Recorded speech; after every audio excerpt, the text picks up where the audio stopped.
보기에는 좀 그렇지만 우리 한국에서 초등학교가 엘레멘터리가 6년이었지 않습니까?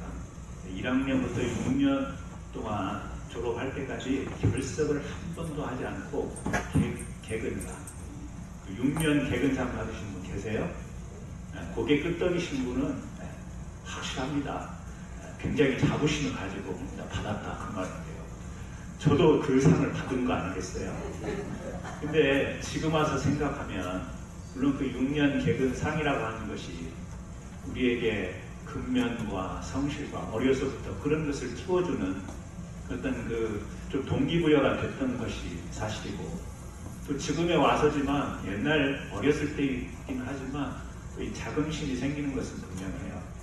그런데 그 6년 개근상을 받으려고 지금 같으면 아이들이 조금 아프면 학교 안 보내고요. 조금 무슨 일 있으면 그냥 학교 전화해서 이야기를 해서 못 갑니다. 그래도 뭐 그렇게 지장이 없잖아요. 아이들이 진급을 못하는 것도 아니고, 아이들이 공부를 못하는 것도 아니고, 장래가 그것 때문에 막히는 것도 아니고, 그래서 그런 아플 때는 좀 건강을 되려 생각하고, 또 어떤 사정이 있으면 그런 사정에 맞춰서 이렇게 가도 되는 건데, 제 기억으로는 막 열이 펄펄 끓는데도 기어이 책가방을 메고 간 건지 부모님이 보낸 건지 지금 기억은 없어요. 근데 그 6년 개근상 그걸 받아라요. 지금은 그 상이 어디 있는지도 몰라. 그런데요, 꼭 그렇게 안 해도 됐을 법한데, 한 예로 말씀을 드리지만, 여러분 사시면서 그런 것들을 아마 가지고 있습니다.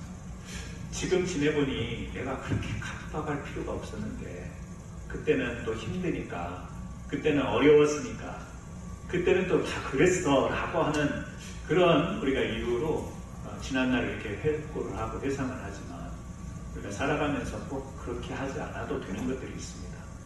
반면에 꼭 그렇게 해야만 되는 것도 있습니다. 그런데 내가 그때 그것을 하지 못해서 지금 또 후회감, 아니면 또 후회는 아니지만 아쉬움, 이런 것들이 있을 수가 있죠. 오늘 성경은 우리에게 훈계를 말한다 이렇게 이야기합니다. 훈계. 이 잠언서의 목적은 지혜와 훈계를 통해서 우리가 올바르고 잘 살기 위한, 이렇게 정리를 할 수가 있겠죠. 그러니까 훈계라는 말 속에, 이 말 속에 타일러서 잘못이 없도록 해서 주의를 주고 올바르게 인도하는 이런 의미를 담고 있는 것이 훈계이지 않습니까? 오늘 12장과 13장 시작에 바로 아비의 훈계를 잘 들으라 이런 이야기예요. 우리가 잠언서를 읽지만 이 훈계가 보면 너무 우리가 신앙생활하고 성경을 읽고 묵상하면서 많이 듣고 반복적으로 공부했고 들었던 이런 내용들이 계속해서 열거가 되어 있습니다. 잘 알고 있고 반복이 되다 보니까 기도하고 묵상해야지, 자기를 내려놓고 자기를 부인하고 주님을 따라야지, 순종과 헌신을 통해서 또 하나님과 이웃을 아름답게 섬겨야지, 우리가 이런 이야기들, 감사와 찬양해야지, 이웃을 사랑해야지, 공동체 생활을 잘해야 되지, 이런 이야기들, 바르게 살아야지, 정직해야지, 공의롭게 살아야지, 정의롭게 살아야지, 계속 반복되는 이야기다 보니까, 듣다 보니까요, 이제 감동도 덜하고, 또 이렇게 살아야지 각오와 결단도 뭔가 좀 희미해지는 듯한, 분명 우리에게 소중하고 꼭 이렇게 살아야 될 것 같은 말씀들인데요. 그러니까 꼭 이 말씀을 보면서도 이제는 어떤 생각이 드냐면, 내가 하나님 바라보면서 그냥 믿음의 신앙을 하는데 꼭 이렇게 문자적으로 하나하나를 그렇게 지키면서 살아야 돼? 이런 생각이 들 정도로 우리가 지금 그런 모습, 또 그런 자세가 있을 수 있습니다. 우리가 포스트 모더니즘이라고 이야기를 하죠. 보던 시대를 뒤를 이어서 지금 가는 20세기 중반부터 이런 사조라고 이야기를 하는데요. 세상의 흐름입니다.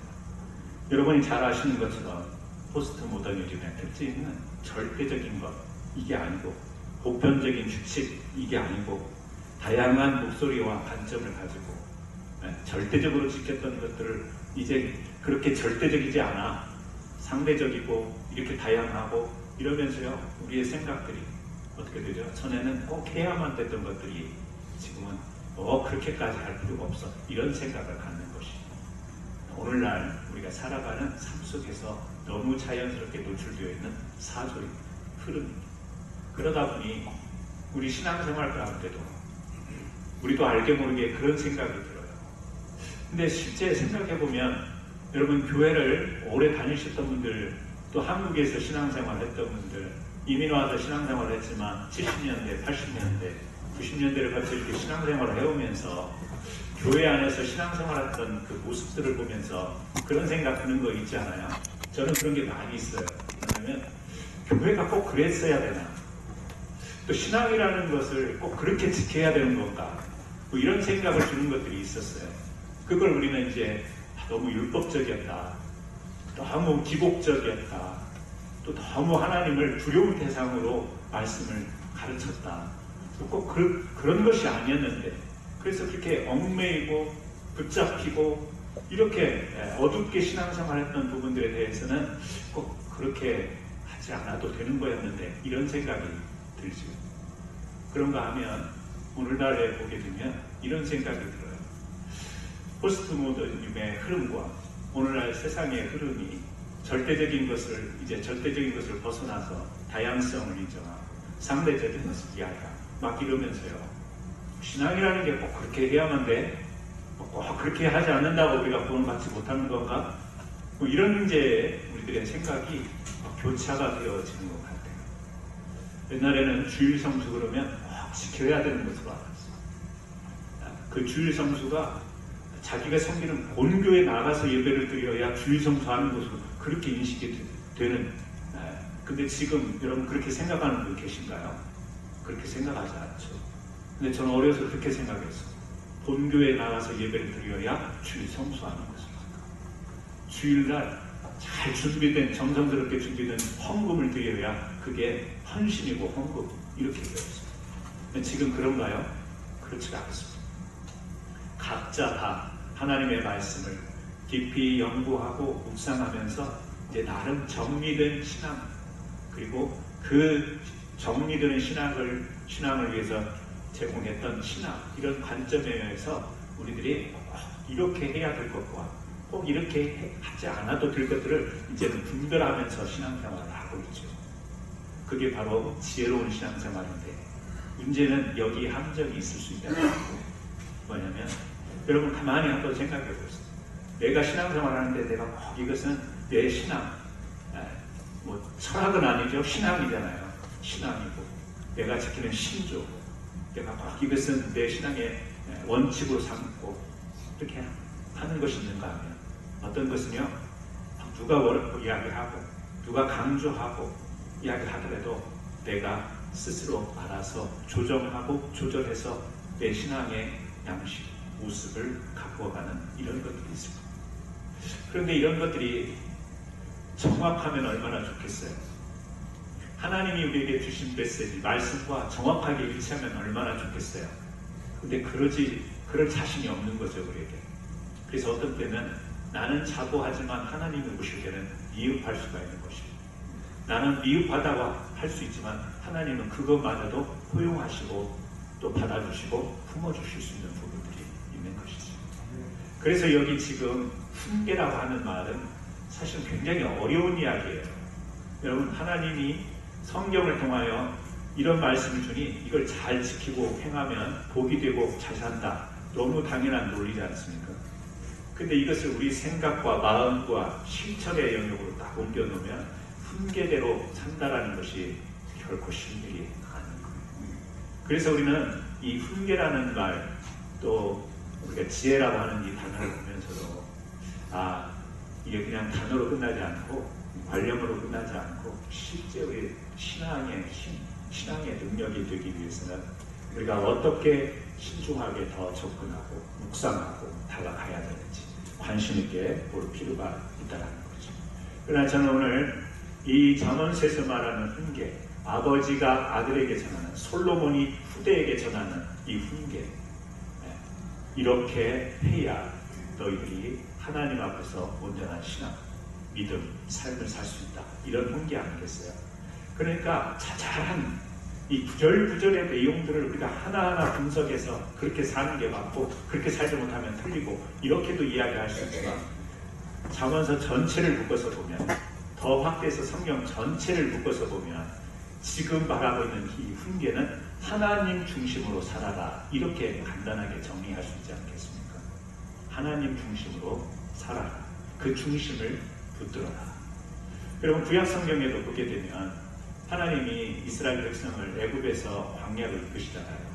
그 내용이 민수기에 나오잖아요. 그 민수기의 내용을 읽다 보면 어떤 거죠? 이스라엘 백성들이 그 광야 가운데서 고난을 극복하더라. 그게 주제가 아니잖아요. 이스라엘 백성이 하나님의 백성 되어서 하나님이 이스라엘 백성을 하나님 백성 삼아서 그들을 하나님 중심으로 살아가는 훈련을 시키더라. 이게 민수기 아니에요. 그래서 그 광야 가운데서 밤이 되어서 잠을 자려고 하면 텐트를 치는데 성막을 중심으로 해서 사방으로 12집사가 자리를 잡고 하루를 묵어도 그렇게 성막을 중심으로 해서 자리를 잡아.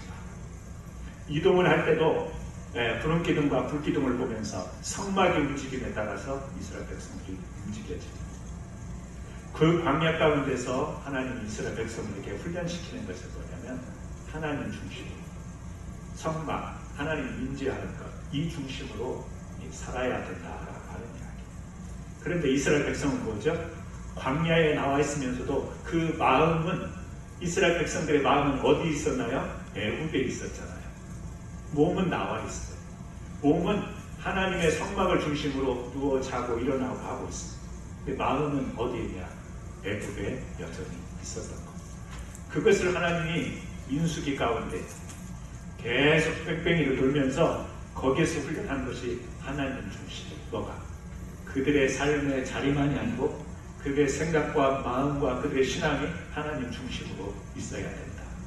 그래서 그 광야길을 이제 나와서 요단강을 건널 때도 어떻게 하죠? 하나님의 어깨가 말씀이 앞에 가고 발을 내딛면서 그것을 통과하죠. 하나님 중심으로 갈 때 어떤 삶을 하나님이 보여주십니까? 요단강을 건너죠. 여리고성을 건너들이죠. 그런데 그 하나님을 중심으로 갔던 이스라엘 대열이 조금 중심이 흔들리니까 아이성에서 그 작은 성읍에서 패배를 경험하죠. 이것을 성경은 우리에게 계속해서 보여주고 있는 겁니다. 사사기를 보면 하나님 중심이 아닌 자기네들 좋을 때, 사람이 좋은 데, 하나님 중심이 아닌 자기 중심으로 나갈 때 여기저기서 괴로움을 당합니다. 이방 족속들을 통해서 계속해서 싸워야 되는, 전투해야 되는 어려움을 당합니다. 다윗은 이 하나님의 중심으로 이 이스라엘 백성들이 돌아오는 것을 굉장히 사모했습니다. 빼앗겼던 말씀을 가져오고 또 하나님의 전을 다시 지키를 원하는 그때 거기에서 이스라엘의 참된 부흥이 시작된 것을 볼 수가 있습니다. 신앙의 중심이 서면 광야가 문제가 되지 않습니다. 그들이 어디에 있든지 문제가 되지 않고 가로막혀 있는 요단강이 문제가 되지 않고 쌓여있는 여리고성이 문제가 되지 않았습니다. 어디서든지 그들의 신앙의 중심이 바로 서면 그곳이 바로 하나님과 관계를 통하여 하나님의 뜻을 펼칠 수 있습니다. 그래서 여러분 찬송가 내영원이 은총이고 그 찬송 후렴에 보면 그렇게 나오잖아요. 높은 산이 거친 들이 초막이나 궁궐이나 내 주 예수 모신 곳이 그 어디나 하늘나라. 여러분 우리가 어디가 사는가도 참 중요합니다. 어디에 서 있는가 참 중요하고 삶의 자리라는 것이 소중하지만 우리 중심에 하나님이 계시면 그것을 극복하죠. 그 환경과 상황에 눌려버리는 게 아니고 그래서 내가 내 삶을 잘 펼치지 못하는 게 아니라 그런 것을 뚫고 이겨내죠. 바울이 감옥에 갇히죠. 그런데 바울과 실라가 그 감옥 속에서 뭘 했죠? 찬송하고 기도했습니다. 감옥문이 열렸고 그곳에 갇혔던 죄수들과 간수들이 복음을 받아들이는 놀라운 복음의 역사가 펼쳐진 것을 사도행전은 우리들에게 보여주고 있습니다. 감옥에 갇히면 사람이 쫄게 되죠. 구속되면. 아니 구속이 아니라 재판만 받아도 가슴 종이고 재판장, 판사 앞에 가게 될 텐데 두려울 텐데 무서울 텐데 그리고 이렇게 되면 내 인생이 끝나는 게 아닌가 이런 생각이 들 텐데 거기서 찬송합니다. 기도합니다. 기도를 합니다. 여러분도 그렇게 할 수 있겠죠? 아무나 할 수 있는 게 아니에요. 뭐 감옥이 아니더라도, 철장 있는 감옥이 아니어도 우리 가슴 졸이게 하는 일들이 얼마나 하루에도 많이 벌어집니다. 그런데 그런 가운데서도 담대하게 찬송하고 기도할 수 있는 것 아무나 할 수 있는 게 아니에요. 마음 중심에 하나님이 있는 분들이 그렇게 할 수 있는 거예요. 그래서 우리 성도님들 간혹 보면 참 힘들겠다, 어렵겠다, 저걸 어떻게 이겨내지, 버티실까, 이런 생각이 드는데 찬송 부르시는 분이 계세요. 기도하는 분 계세요. 놀라운 거예요. 감사한 거예요. 세상이 하지 못하는 일이에요. 그게 뭐야? 중심에 하나님을 모시고 사는 사람이 할 수 있는 거예요. 저는 우리 성도님들이 다 그런 분들이 되기를 바라고, 항상 그럴 수 있는 것은 아니라고 생각해요. 항상 감사하고 찬송으로 이길 수 있는 건 아니죠. 내가 이겨낼 수 있는 것들은 그렇게 하지만 또 너무 커서 감당이 안 되는 일들도 있는데, 어떤 크기냐, 어떤 양이냐, 어떤 길이냐에 상관없이 하나님 보시고 그 중심에서 하나님을 찬송하고 기도하며 노래하시는 저와 여러분 되기를 주의 이름으로 축원합니다. 그래서 우리가 하나님을 중심에 두고 우리 신앙의 중심을 잘 잡기 위해서 하나님의 말씀을 경청하고 잘 들을 필요가 있는 것이죠. 여러분 그 주보 뒤에 보면 제가 제일 아래 경청이라는 한자를 써놨습니다. 경청, 잘 듣는 거죠. 그런데 경이라는 말은 기운다라는 거예요. 기우는 것. 뭐가 기우느냐? 청자를 보시면요, 귀자가 있고 밑에 또 마음 심자가 있습니다. 잘 듣고 마음이 하나님께 기울이는 것. 네, 뭐 경청이라는 단어가 하나님까지 들어가 있는 건 아니지만 우리는 믿음으로 이 단어를 볼 때 하나님의 말씀을 경청한다라는 것은 우리가 귀로 듣고 우리의 마음이 하나님께로 기울어지는 것. 아니 우리가 하나님의 말씀을 듣고도 하나님께로 기울어지지 않을 수 있죠. 왜? 성경은 계속해서 그걸 이야기했잖아요. 이스라엘 백성이 들었잖아요. 이스라엘아 들으라. 몇 번이고 반복해서 줬지만 들으면서도 마음이 기울지 않았던 이스라엘 백성들, 계속 성경은 그 이야기를 했잖아요. 그러므로 오늘 저는 오늘 잠언서가 말하는 이 훈계, 결국에 큰 그림으로 보게 되면 우리가 중심을 잘 잡고 균형을 잘 잡고 살아야 되죠. 정확히 이야기하면 균형을 잡기 위해서는 중심을 잡아야 되는 거죠. 우리 중심을 잡지 못해서 넘어지는 경우 있지 않습니까? 다치는 경우 있지 않습니까? 지난번에 저 갈비뼈 다친 거 아시지 않습니까? 넘어져가지고 균형 잘못 잡아서 그런 일들이 자의로 타의로 의도적으로 의도치 않게 우리 주변에서 많이 일어나. 더욱더 신앙으로 우리가 이걸 보면 우리가 신앙의 중심, 균형을 잡지 않으면 넘어지게 되어 있습니다. 넘어지기 전에 흔들립니다. 그러므로 오늘 우리 중심, 신앙의 중심을 간단하게 생각을 해봤으면 좋겠는데, 우리 중심이 내 자아도 중요하고 내 자아가 있어야 나라고 하는 존재가 있는 것이지만 우리 중심에 하나님이 계시면 어떤 우리 중심이 바뀌게 되면 우리의 신앙의 모습은 어떨까? 그걸 한번 한 4가지 간단하게 말씀을 드리려고 합니다. 첫 번째는 뭐든지 쉽게 할 수 있다. 저는 이 말씀을 보면서 에스겔을 생각해 봤습니다. 잠언서가 역사 이야기도 아니고 인물 이야기도 아니니까 좀 성경에 에스겔을 좀 봤습니다.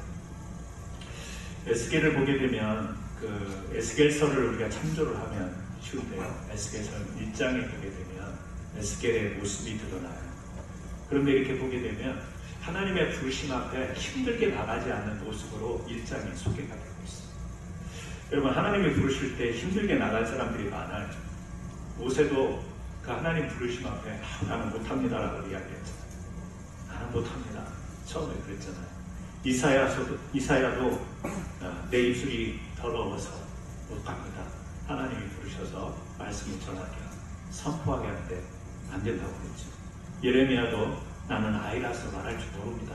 한 번씩 다 이렇게 물론 겸손하니까 그랬겠지만 다 어려워했어요. 에스겔은 뭐냐면 거부가 없습니다. 에스겔서 1장 28절에 보게 되면 그런 내용이 나와요. 여호와의 영광의 형상을 보고 엎드려서 말씀하시는 이의 음성을 듣더라. 하나님이 나를 부르시는 것 같다. 이 하나님의 영광이 나에게로 다가와서 나를 부르는 것 같다. 내가 거기에 엎드렸다. 간단하게 설명되어 있어요. 성경 구절이니까 이렇게 간단하게 되어 있지만 여기에서 우리가 좀 받을 수 있는 영감은 뭐냐면 하나님 부르심 앞에 복잡하게 생각하지 않고 복잡하게 계산하지 않고 이게 하나님이 부르시는 거구나. 이게 하나님의 영광이다 라고 할 때 굉장히 심플했다라는 거예요. 여러분 우리 그런 말 하잖아요. 간단하고 강력한 것. 복잡하면 신중하면 우리가 더 나은 것으로 할 수 있는 것들이 있어요. 좀 심사숙고해서 결정해야 되는 것도 있고 더 나은 것을 위해서 우리가 반영해야 될 것들이 많이 있는데 신앙의 어떤 모습, 특별히 하나님께서 우리에게 주시는 그 하나님의 영광이 우리 마음속에 다가오고 감동이 되실 때는 심플하게 하나님 앞에 나가는 것. 하나님이 마음 중심에 있는 사람은 그렇게 복잡한 생각과 복잡한 심사숙고가 사실은 불필요할 수 있고 덜 필요할 수 있다는 거예요. 이것을 진리라고 말은 할 수 없지만 가만히 우리 신앙생활을 하는 거 보면 얘가 신앙, 믿음으로 해야 되는데 이렇게 많이 생각하고 많이 이렇게 좀 시간을 필요로 하는 그런 것을 통하여서 결정하는 부분들이 있지 않습니까? 그게 나쁘고 잘못된 것은 아니지만 어떤 때는 그러다가 하나님의 부르심의 타이밍을 놓칠 때가 있고 어떤 때는 그러다가 또 너무 생각이 많다 보면 그걸 잊어버리게 되는 경우도 많아요.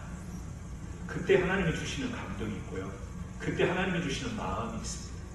그때 해야 되는데 더 생각한다고 더 잘해보겠다고 하다가 놓치는 경우도 있다는 거죠. 여러분 어떻게 보면 오늘날 우리의 신앙이 너무 복잡한 신앙생활의 모습으로 바뀌고 있지는 않습니다. 너무 많이 배워놓고 너무 성경을 많이 배우고 듣다 보니까 막 분석하는 힘이 생겨가지고 뭐를 그냥 이렇게 하면 된다 그러는데 가라 그냥 애굽에서 나가라 하면 그냥 나가면 되는데 홍해바다가 있는데 그쪽으로 가는 것보다 이쪽으로 가는 게 나을까? 저 물이 언제 빠질까? 별의별 생각을 다 하다가 가라 한 때를 놓치고 그 앞에서 막연하게 서 있는 그런 모습. 요즘 말로 멍 때리는 모습. 신앙생활을 할 때 멍 때리고 있어요. 뭐를 해야 될지 몰라. 왜? 복잡하게 생각하세요. 너무 복잡하니까. 우리는 저는 말을 복잡이라고 하지만 우리가 복잡이라는 말이 뭐 나쁜 용어가 아니잖아요. 다 충분히 이해될 만한 이야기인데. 사랑하는 성도 여러분, 오늘 에스겔을 보게 되면 에스겔서 1장에서 발견하는 모습, 하나님의 이 사람으로 하나님 앞에 일꾼으로 부름을 받는데 그런 모습을 보여요. 자, 우리가 일꾼으로 부름을 받는 건 아니지만 우리 일상에서 믿음과 실제 삶이 너무 이렇게 복잡하게 맞춰야 되는 것이 되지 않기를 바랍니다. 신앙과 삶이 아이들 레고처럼 딱 끼워 맞추면 딱 맞으면 되는 건데 신앙과 내 삶을 맞추려면 이렇게 맞지가 않아요. 왜? 너무 생각이 많으니까. 좀 심플하면서 강력한 신앙의 소유자들. 왜? 하나님 마음의 중심에 있으니까. 왜? 내가 하는 게 아니니까. 내가 지금 에스겔 그 시대의 상황에서 내가 해결하러 나가는 게 아니고 하나님이 나를 불러서 하시게 하니까. 내게 위임한 이 땅에서의 삶, 내게 붙여주신 사람들, 내게 주신 일들, 비즈니스, 직장, 이 모든 일들 하나님이 주신 거니까 그 안에서 하나님 중심으로 할 수 있는 삶의 모습은 무엇인가 맞추면 되는 건데 너무 이렇게 맞추려고 애를 쓰는 그런 수고와 노력이 여러분들에게 있지 않았으면 참 좋겠습니다. 저는 우리 성도님들이 주님이 우리에게 말씀을 주시면 쉽게 나설 수 있는 그런 거룩한 성도들 되기를 주의 이름으로 축원합니다. 에스겔서 2장 5절에 보니까 에스겔이요 반응에 민감하지 않은 모습을 보여줘요. 주변에 나와 있지 않지만 제가 읽어드리겠습니다. 그들은 패역한 족속이라 그들이 듣든지 아니 듣든지 그들 가운데 선지자가 있음을 알지니라. 무슨 말이죠? 하나님의 말씀을 전하는데 패역이라는 말은 하나님의 말씀에서 멀어진 사람들이라고 할 수 있겠죠. 이스라엘 백성이든지 이방인이든지 그런 사람들한테 말씀을 전하는데 그들이 듣든지 아니 듣든지 좀 불성실하게 들리지 않습니까? 들라면 듣고 말라면 말고 믿으려면 믿고 말라면 말고 불성실하게 들려요. 근데 이 말은 뭐냐면 그 책임을 자기가 느끼면서 그 책임의 부담감을 받으면서 그 말은 안 들으면 어떡하지? 안 들으면 내가 이걸 어떻게 감당하지? 오히려 대적하면 어떠지? 이런 부담감 때문에 주저하지 않는다는 거예요. 들으면 하나님이 저들의 귀를 열어주신 거고 마음을 열어주시고 안 들으면 저들의 아직 마음이 안 열릴 것이고 그러니 나는 내가 할 일을 하겠다라고 하는 거죠. 뭐 이야기는 우리가 생소한 이야기가 아니죠. 신약의 사도들이 그랬고 신약의 주님의 제자들이 그렇게 복음을 전했습니다. 듣든지 안 듣든지. 그런데요, 이게 쉬운 것 같아도 그렇지가 않은 것 같아요. 우리 사람은 반응의 존재입니다. 그래서 우리가 리액션이라고 하지 않습니까? 농담으로 이렇게 재밌는 이야기를 나는 어제 들어가지고 빨리 밤이 지나가서 막 사람들한테 이야기해주고 싶어갖고 와가지고 재밌는 이야기를 딱 했는데 리액션이 없어. 멀뚱멀뚱 묻지도 않아. 얼마나 썰렁해요. 얼마나 무한해요. 우리가 그런 일들이 있지 않습니까? 뭔가 이야기하면 반응이 있는 거. 사람이 반응의 존재이잖아요. 반응의 존재. 저 사람들은 왜 저렇게 무감각해? 여러분이 지금 설교를 들으면서도 아멘이 없으면 참 무감각한 거지. 웃기라고 해주니까 감사한 거지. 리액션. 이게 우리가 예민해요. 내가 열심히 봉사하고 섬겼는데 반응이 없으면 일하고 싶지 않지 않습니까? 그런 수고하고 싶지 않습니다. 반응이 있으면 내가 한 것보다 더 큰 그 반응이 있으면 사람이 격려가 되고 칭찬이 되어서 더 해야 되겠다 이런 동기부여가 되게 됩니다. 근데요, 우리가 믿음, 신앙이라는 것이 우리가 생각하는 것처럼 나는 은혜를 받고 나는 감격이 됐으니까 좋지만 이것을 받는 사람은 무덤덤한 늘 우리가 그 성경의 무감각한 시장에서 피리를 부르고 춤추지 않고 그 말씀 늘 생각이 나지 않습니까? 그런데 거기다 대놓고 말씀을 전하고 또 하나님의 말씀을 전하면서 우리의 신앙을 이야기하고 쉽지 않습니다. 듣지도 않는데 거기에 무슨 말을 할 거예요? 반응이 없는데 엉뚱한 짓 하고 있는데 거기다가 무슨 말을 할 거예요? 에스겔이 하나님의 사람이니까 이렇게 했겠지. 바울이니까 그렇게 했겠지. 우리는 수줍어서 말도 잘 못하고 성격이 내성적이어서 말도 못하는데 거기다가 쳐다 말 한마디 했는데 아무런 반응이 없으면 그걸 어떻게 감당하냐고요. 성격적으로도 그런 부분이 있을 수 있습니다. 그런데 하나님의 중심이 있으면 이런 믿음과 이런 용기가 생기는 거예요. 왜냐하면 듣든지 안 듣든지 나는 열심히 보든지 안 보든지 사람들이 뭔가를 하든지 안 하든지 내가 해야 될 헌신은 내가 한다라고 하는 이것이 하나님 중심. 근데 나 자아 중심에 있는 사람은 내 체면이 깎이면 내가 참 민망하면 이런 생각에 내 자아가 크게 중심에 자리 잡고 있으면 못하는 거예요.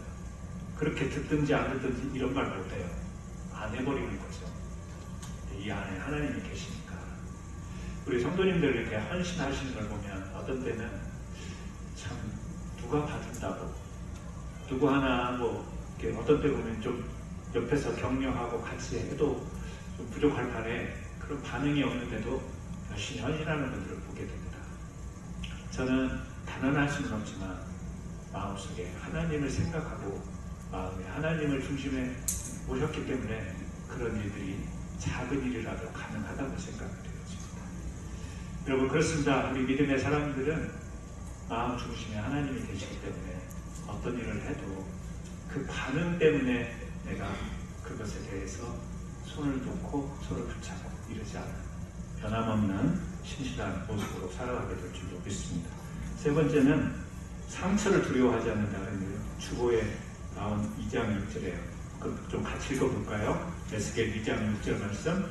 인자야 너는 비록 가시와 찔레와 함께 있으며 정갈 가운데 들어갈지라도 그들을 두려워하지 말고 그들의 말을 두려워하지 말지어다. 그들은 빼앗한 족속이라도 그 말을 두려워하지 말며 그 얼굴을 무서워하지 말지어다. 에스겔의 이 말씀이 쓰여진 배경은 지금 우리의 환경과는 전혀 다른 상황입니다. 그런데 이 말씀에서 볼 수 있는 것은 뭐냐면 가시, 찔레, 전갈, 나를 공격하는 존재가 있다는 이야기죠.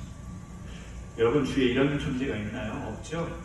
없지만 뭐 이렇게 신앙 때문에 아니면 믿음 때문에 아니면 꼭 신앙을 이야기하지 않더라도 생활 가운데서 이렇게 적대적인 사람이 그렇게 제가 볼 때는 우리 선생님들은 없을 것 같습니다. 왜냐하면 여러분들은 어쨌든 관계를 잘 하시고 나이스한 그런 삶을 살아가시기 때문에 그럼에도 좀 겉으로 드러나는 대적은 아니어도 심적으로 이런 부분은 조금씩은 있을 것 같아요. 심적으로 이렇게 찔리는, 심적으로 이렇게 가시가 되어지고 말을 들었는데 되게 거슬리게 돼서 마음이 상하고 또 굉장히 뻔히 보이는 일인데 아는 일인데 그걸 억지로 아닌 것처럼 이렇게 다가오는 그런 사람들을 보면서 조금 힘들어할 때가 있을 거예요. 그것이 우리 삶을 흔들고 또 우리 삶에 큰 영향을 끼치는 것이 아닐까. 지금 우리의 상황은 아마 그러지 않을까 싶은데요. 상처를 두려워하지 않는. 저는 이 말이 저 자신부터 생각해봤는데 이게 말이 좋은 말인데 실제 상처받지 않는 사람이 어디 있을까. 금방 잊어버리고 또 없었던 일로 하니까 이겨내는 거지. 상처 가시는 혈기 주변에 사방에 있었죠. 사방에 있었습니다. 가시가 어느새 손가락에 박혀 있어서 뜨끔해서 보면 가시가 바뀌는데 내가 어디서 찔렸는지도 모르게 찔린 것들이 있기도 하고요. 또 길을 가다가 넘어져서 이렇게 애리조나에서 딸이 선인장이 그대로 엎어져가고 가시가 여기에 애리조나 가시는 참 다양하기도 합니다. 굵은 것부터 해서 아주 자잘한 것까지. 내가 실수해서 넘어져서 또 내가 운이 아니게 넘어져서 우리 몸에 박히는 가시 이런 것들이죠. 그런 것들을 우리가 안고 살아갈 때 항상 뭐냐면 상처와 두려움이라는 것으로 우리 자신을 방어하려고 하는 것들이죠. 그러니까 교회라고 하는 것도 그래요.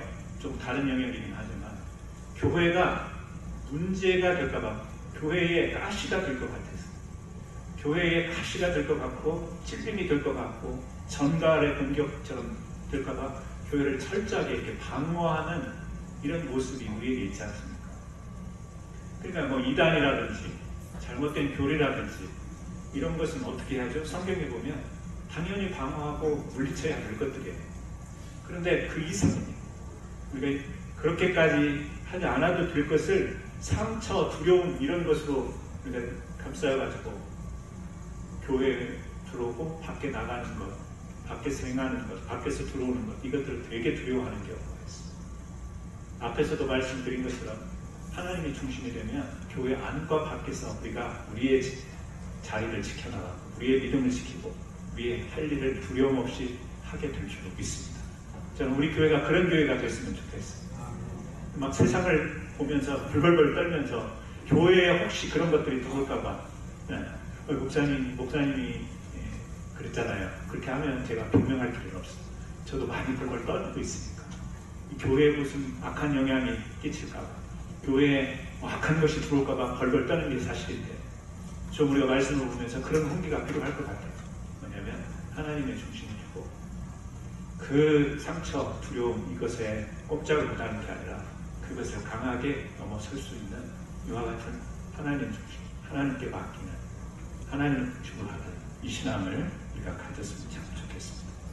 마지막으로는 우리가 하나님의 말씀을 듣고 하나님 중심으로 살더라도 우리에 나타나는 일들이 내가 이렇게 순종했으면 순종한 대가와 결과가 일어나야 되는데 그렇지 못한 경우도 있잖아요. 모세가 하나님이 바로 이스라엘 백성에게 가라고 하죠. 가서 내가 너를 이스라엘 백성의 지도자로 삼겠다 이 말을 전하다가 모세가 두려운 거예요. 못하겠는 거예요. 백성들이 네가 뭔데 이러면 어떻게 대답을 할 거예요. 주저주저 했는데 어쨌든 하나님의 말씀을 듣고 봤더니 백성들이 황홀하고 순종을 하는 거예요. 그걸 보고 자신을 얻었죠. 힘을 얻었죠. 그래서 이제 바로에게 가라고 하니까 이 백성들 앞에 두려워하면서 갔을 때 떨면서 갔는데 잘 된 것처럼 바로에 가서도 하나님의 말씀을 전하면 그렇게 될 줄 알았는데 바로에게 가서는 백성들에게 보였던 그런 모습이 보이지 않고 어떻게 하죠? 철저한 박해로 철저한 악음으로 나서는 것을 볼 수가 있습니다. 그 어려운 재앙을 내려도 바로가 굽히지 않는 이 아주 못된 강함과 담대함으로 다가오는 그걸 보면서 모세가 알 수 있는 것이죠. 하나님께 가까이 가는 것. 여러 가지로 출애굽기에 설명이 되어 있지만 하나님께 가까이 가는 것. 가까이 간다는 것은 하나님과의 관계가 깊어지는 것. 여러분, 우리가 하나님 중심으로 살더라도 우리가 생각한 것처럼 그렇게 시원시원하게 응답이 주어지는 것이 아닐 때도 있습니다. 그럴 때 어떻게 해야 되느냐? 계속해서 하나님을 붙들고 한 가지 재앙을 공급해 주시고, 두 가지 재앙을 공급해 주시고, 10가지 재앙을 공급해 주셔서 결국에 바로를 불복시키고 가도록, 그 10가지 재앙이 내리는 그 순간순간에 모세가 하나님을 어떻게 바라봤겠어요? 하나님과의 관계가 깊어진 것 아니겠습니까? 우리가 이 모세뿐만이 아닙니다. 예레미야도 주보 마지막 그 성경 구절이 나와 있는데요. 20장 7절에서 9절에 예레미야 20장 7절에서 9절 제가 읽어드릴게요. 여호와여, 주께서 나를 권유하심으로 내가 그 권유를 받았사오며 주께서 나보다 강하사 이기셨으므로 내가 조롱거리가 되니 사람마다 조밀토록 나를 조롱하나이다. 내가 말할 때마다 외치며 파멸과 멸망을 선포하므로 여호와의 말씀으로 말미암아 내가 조밀토록 보욕거리가 됩니다. 내가 9절입니다. 9절 같이 한번 읽었으면 좋겠습니다. 내가 다시는 여호와 하지 아니하며 그의 이름으로 말하지 아니하리라 하면 나의 마음이 불붙는 것 같아서 골수의 사무진이 답답하여 견딜 수 없나이다. 예레미야 선지자의 말이고요. 예레미야 선지자의 상황이에요. 하나님의 말씀을 강하고 담대하게 전하라는 대로 전했는데 자기에게 돌아오는 것은 수치와 모욕이에요. 아무리 하나님의 말씀이지만 전했는데 사람이 조롱을 당하는 것이 이게 나는 감당할 수 있어. 앞에서도 이야기했지만 하나님 마음의 중심에 두면 그럴 수는 있겠지만 쉬운 일이 아니잖아요. 지금 예레미야가 그런 상황인 거예요.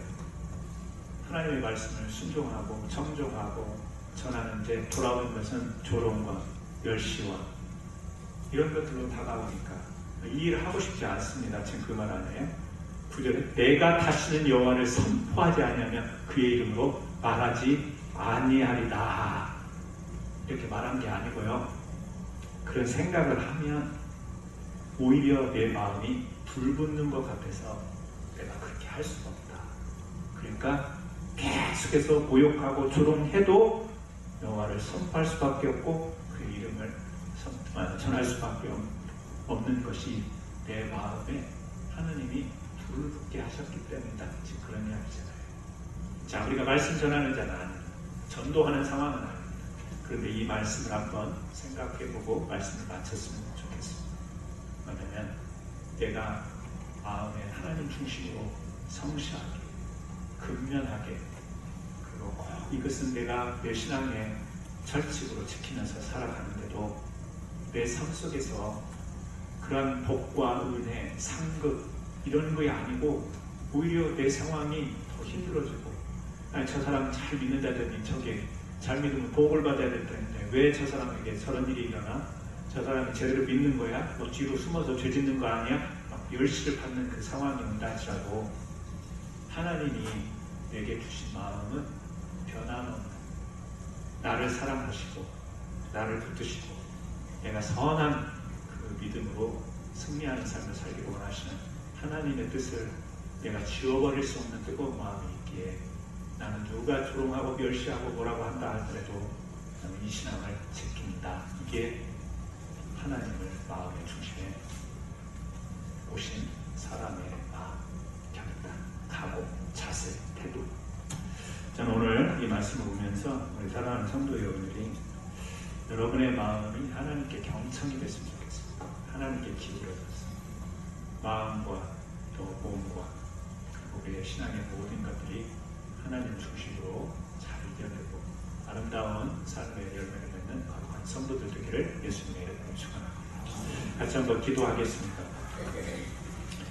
잠언서를 통해서 우리에게 훈계를 주시고 성경을 통해서 우리에게 교훈하시는데 하나님 오늘 우리 마음속에 하나님이 중심에 계십니까? 아니면 우리의 자식이 우리 중심에 있고 돈이 우리의 중심에 있고 또 우리 살아가는 데 있어서 내가 필요로 하는 것이 내 중심에 있어서 그것들이 없어지면 사라지면 내가 무너져버리는 이런 삶을 혹시라도 우리가 살고 있지는 않습니까? 하나님, 자녀와 돈과 명예와 내가 소중하게 여겼던 것들이 무너진다 할지라도 내가 꿋꿋이 서서 주어진 삶을 살아낼 수 있는 것은 하나님이 내게 주신 그 믿음이 있기 때문에 그렇게 살 수 있습니다. 이런 마음으로 고백하며 또 소원하며 이 시간 잠깐 기도했으면 좋겠습니다. 같이 기도하겠습니다. 하나님 아버지, 우리 마음속에 무엇이 있는가, 또 우리 마음의 기울기가 어느 곳을 향해 있는가에 따라서 우리의 삶이 달라집니다. 오늘 우리가 잠언서의 깨의 말씀을 들으면서 하나님, 오늘 우리의 몸은 예배 자리에 있고 오늘 우리는 하나님을 경외한다고만 하고 참된 믿음, 소망, 사랑으로 신앙생활을 살아간다고 하지만 하나님, 우리 마음 중심에 다른 것이 늘 중심축에 있지는 않습니까? 그래서 그런 내가 생각하는 중심이 흔들려버리면 내 인생이 흔들리고 내 삶이 흔들려버려서 신앙이고 뭐고 소용이 없는 그런 비참한 인생을 살아가지는 않습니까? 하나님 아버지, 혹시라도 우리에게 그런 실수와 또 우리가 그런 생각을 가지고 있다면 이 시간 다시 한번 우리 중심에 하나님을 모실 수 있는 믿음을 주셔서 하나님, 어떤 상황 속에서도 또 어떤 조건 속에서도 복잡하지 않고 쉽게 그리고 두려워하지 않으며 어떤 결실과 조롱과 또 어떤 반응이 있다 할지라도 내게 주신 그 귀한 사명의 삶을 살아가는 거룩한 믿음의 사람 될 수 있도록 인도해 주옵소서. 예수님의 이름으로 기도합니다. 아멘. 봉헌 찬송하시겠습니다.